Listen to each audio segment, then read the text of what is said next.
Made by people like you. Your community. Your radio. Your Preston FM.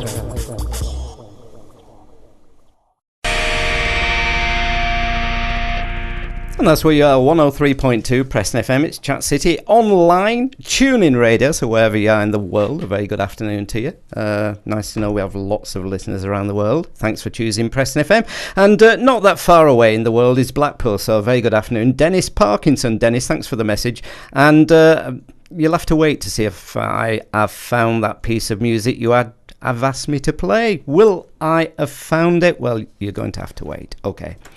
Right, well, you could, if you're not doing anything tomorrow evening, or even if you are doing anything, you could not do that, and you could go along to the Village Hall in Hoghton, because over there, tomorrow evening, it's stand-up comedy and a lot more with Giggle Dungeon. And to tell us more in the studio, it's Samuel Danson and Amy Vreeke. Have I pronounced your surname correct, Amy? Nope. Well, that was a good start for that's a good start for an interview. You give me your surname then. It's Vreeke. Vreeke. Vreeke. Is that Dutch? It is, yes. That bit I'm okay with then.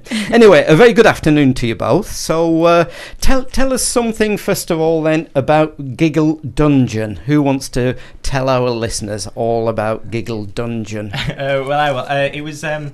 It started off as a university society founded about 2 years ago by Steve Valentino, and then me and Amy just joined as members, and then we got voted in to be the chair people of it, and then basically this year that's what we've been doing, and we've just been, we got the most improved society award at university, and since then we've just been keeping going with it, and we've done gigs all around the country now. So which university are we talking about? Manchester Metropolitan. Manchester, yeah. So is it? I mean, is it purely comedy, or are you drama based? Is it generic across the board? It is predominantly a comedy society, but it's all different kinds of comedy. So it's not just stand-up comedy. Like tomorrow we've got live improvisation, and we've got pretty much every different kind of comic under the sun as well in our society, because it's strange in a wonderful way, I think. In the members we've got, it's weird, but yeah. So how many members then? How many belong to the society? We've got about 20 at the moment, but we're hoping this Freshers Week we'll get a lot more. Yeah. So we can build up and take over the world is the main objective. Yeah, I did see that. I was having a look earlier. So that's still the objective, is it, to take over the world? That's the aim, yeah. So are you both studying drama? Contemporary theatre, actually, is what we're studying at uni, which is surprisingly weirder than the Giggle Dungeon Society, because it's just, obviously when you hear the word contemporary, you know what to expect with the weird contemporary art that's happening at the moment. So yeah, that's the kind of thing we do. So what years are you in then? We're going into our third year. Yeah, third and final. Yeah. And course being what you expected? Yeah. Yeah. Yes. Yeah. It's been great. I think the Giggle Dungeon has made my university experience, though. It's definitely yeah. It's because we've gone there and we've done everything that we've always wanted to do in every other walk of life. Like at school, we've always wanted to have a place where we can kind of tell jokes and come up with comedy without people judging you, or without with it being a safe environment where other people are wanting to do that same thing. And that's what the Giggle Dungeon does as a society, and that's what we're going to do tomorrow in the workshop, which is 2 p.m. till 4 p.m. at the Village Hall. Right. And then we've got the show in the evening, which basically shows how much of a community we are.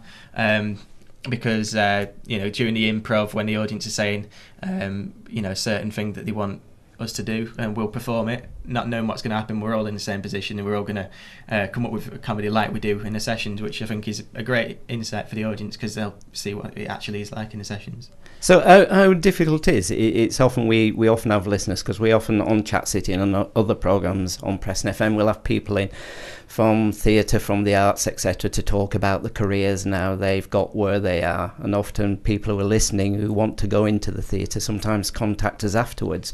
How difficult is it to do comedy? It's difficult, but I think if you love it, you enjoy it, and it becomes. Yeah. I think the first time I did it, I was really, really nervous, but then I just learnt to enjoy it and enjoy my time on stage, and that's what's made me want to carry on with it, I think. And I think that the Giggle Dungeon does that for people. Like the shows we put on, we always try and make them very friendly and welcoming, so that not only the audience but the acts also feel very relaxed. Yeah, and we will talk about the event tomorrow. I mean, when where did the name come from, Giggle Dungeon? Steve Valentino thought up that name. He's the founder. I think he wanted something a bit different and something that catches people's attention. Yeah. And you say you've done things across the country. You've well, this summer alone, we've been to Stockport and Birmingham, and obviously we're here now in Preston for a gig tomorrow. But yeah, we did the Headlander Festival in Stockport, which is relatively new, but there was quite a lot of people who went there. How many was it? Can you remember? It was a good few thousand who were there, but obviously we weren't all in our tent, but there was a good number of them in our tent, and it was great to perform there, and then Birmingham was the same in the sense that it was kind of like a little comedy festival at this club, and we got a lot of people there as well, like with different audiences though, which is interesting. And I think that's one of the hardest things in comedy, is to try and capture a specific audience, because the audience is forever changing. Like in Stockport we had families there, and then in Birmingham we had the kind of pub type and that kind of crowd, and then tomorrow who knows what kind of audience we're going to get. So yeah, we like to prepare and have comedy that's appealing to as many people as possible. We've got none of us are kind of crude or ignorant in our comedy. We all just kind of tell jokes that we enjoy. And make us laugh. Basically, we make ourselves laugh and hope that other people laugh as well. So is that? I mean, that's a really quite interesting point, given some of the stand-up comedians these days. And has that been a decision to make certain then that you can take your comedy to people of all ages, to families? Well, I think you've got to learn how to do that anyway, and I think that we're used to the university crowd, so we can be crude and we can say what we want when we're in that environment, but I think going out to other places has really taught us how to write different types of material that can be just as funny but also appealing to a wider range of people, and I think that's really important. And before, when you were at school, for both of you, was theatre and the arts the way you wanted to go? Is this something that you want to do? Yeah, definitely. I remember when I was at school, I was always the class clown, because that was my way. That was kind of what the Giggle Dungeon does now. It's kind of that release of I want to make people laugh, and then I never really got that at school. So then I was always being silly in class to try and get them laughs, but yeah, it's kind of, that's what it's about. Yeah, I've always been a drama queen, as my mum would say. So yeah. So people can see you tomorrow. So tell us all about what's happening then at the Village Hall tomorrow. It's Hoghton Village Hall, and again, it's 7 p.m. Is it tomorrow night? It is 7 p.m. tomorrow night, but in the daytime as well, at 2 o'clock, we're doing a workshop, so people can come and join in and do some improvisations and hopefully have a laugh with us as well.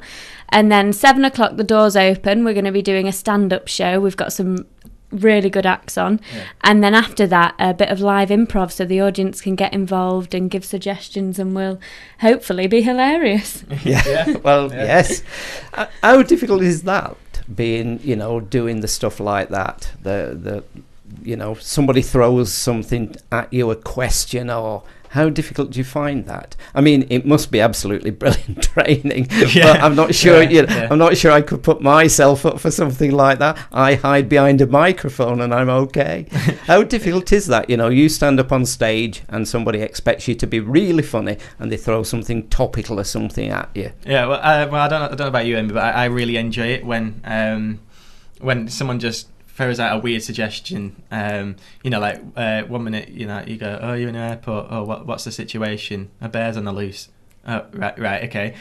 You sometimes get suggestions even crazier than that, or more normal, but it's the thing is, it's kind of really exciting to just play that situation out, because we're all friends in society. It's kind of natural for us to play something out in a comedic way, because that's what we've always practiced, and that's what we always, try to do to each other. We're trying to make each other laugh and ourselves as much as we are the audience. And if we're trying to make each other laugh and ourselves, then the chances are the audience are going to be finding it funny as well, because if we're having fun, they'll be having fun. Yeah.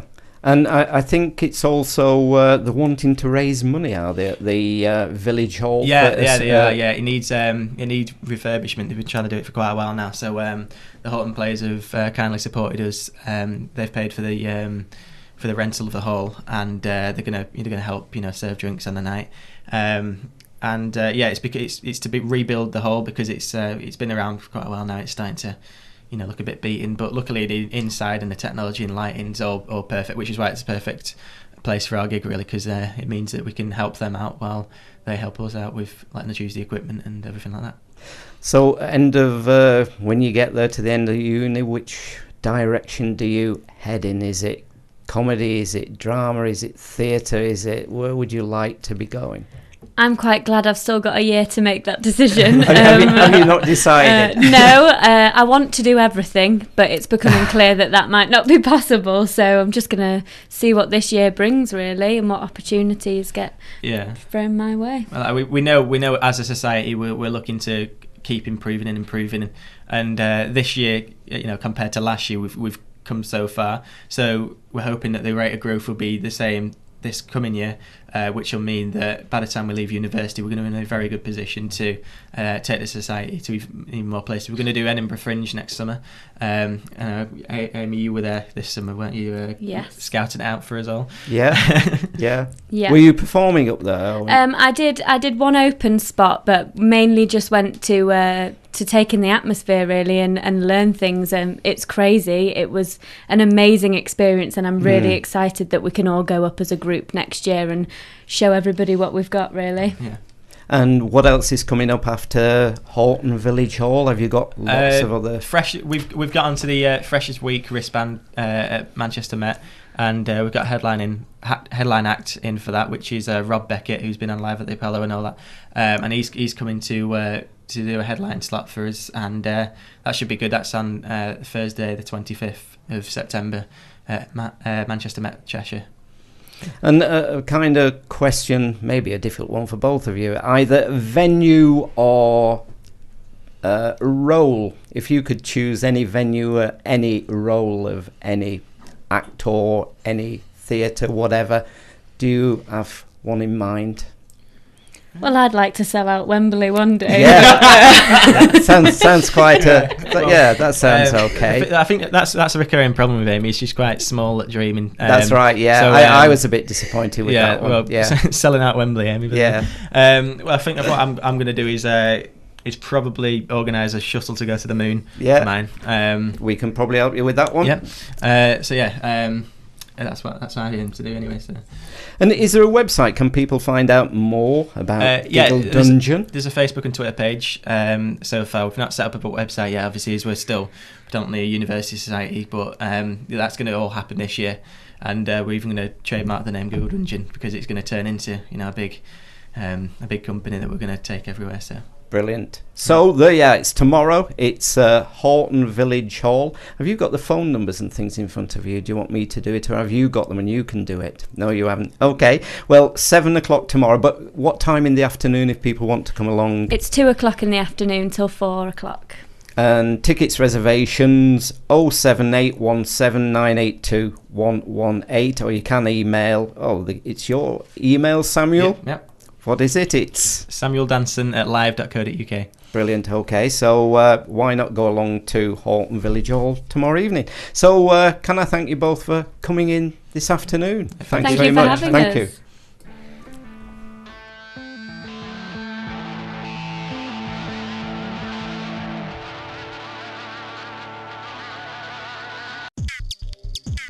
.103.2 Preston FM. Keeping it local.